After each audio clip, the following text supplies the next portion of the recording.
Good evening, America, and welcome back to the 5-Minute News Hour. When America is yearning for justice, for a voice to speak for the people, to speak truth to power, just give me like 80-90% of the year, and I'll be there. 9 to 10 months.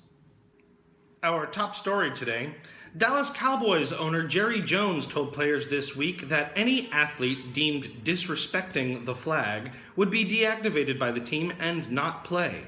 Said Jones, "The Dallas Cowboys have a proud tradition of cocaine abuse and domestic violence to maintain. There is a time and place for non-violent protest, and in front of millions of viewers at the largest possible platform you have is quite simply not that time or place." Fellow owner Daniel Snyder came down even harder on his team, telling the R words that any player who caused a distraction would immediately and irrevocably be traded to the New York Giants. Former Bears coach and current spokesman for Outlived Your Usefulness magazine, Mike Ditka, criticized NFL protests, telling a radio host there has been no oppression in the past 100 years. Before clarifying, "I'm sorry, did I say years? I meant feet. 100 feet back there, I actively oppressed young black men." Did I really say years? Gosh, no, I didn't mean that at all. Feet. Definitely meant feet. What a silly mistake. Charlottesville, Virginia has issued an arrest warrant for DeAndre Harris, the 20-year-old man seen beaten by a mob of white supremacists during the infamous hate rally held in the college town over the summer. Well, you know what they say. You can take the Confederate capital out of Virginia, but you can't take the state-sponsored mistrust and over-prosecution of young black men out of the criminal justice system of the United States of America. Popular phrase.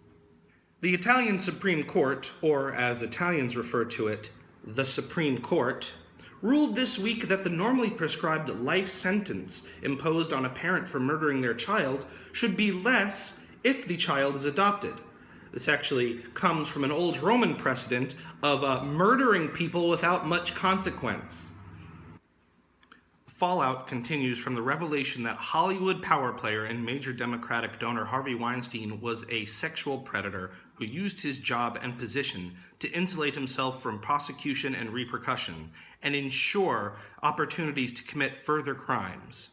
Or as he likes to call it, dude shit. As the outrage to these revelations becomes more and more political, we can take solace in the fact that the ire inspired in the members of the legislative branch, the members of the media, and the members of the public will fuel an effort to make sure that none of this can happen. No? It looks like we are blaming the victims for not coming forward sooner and comparing which party has more or less rapists. Well, once again, as a culture and society, we just kind of spit up on ourselves. Not even like a forceful vomit, just a...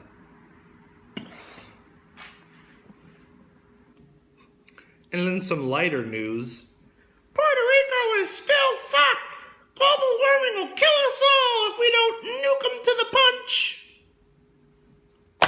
Lighter news. And our final story today: Miami Dolphins offensive line coach Mike Forrester resigned this week in the wake of his offensive lines video. For all of us here at the 5-Minute News Hour, I'd like to thank you for coming on back. I'm Brian Gartland. Have a good night and a great night.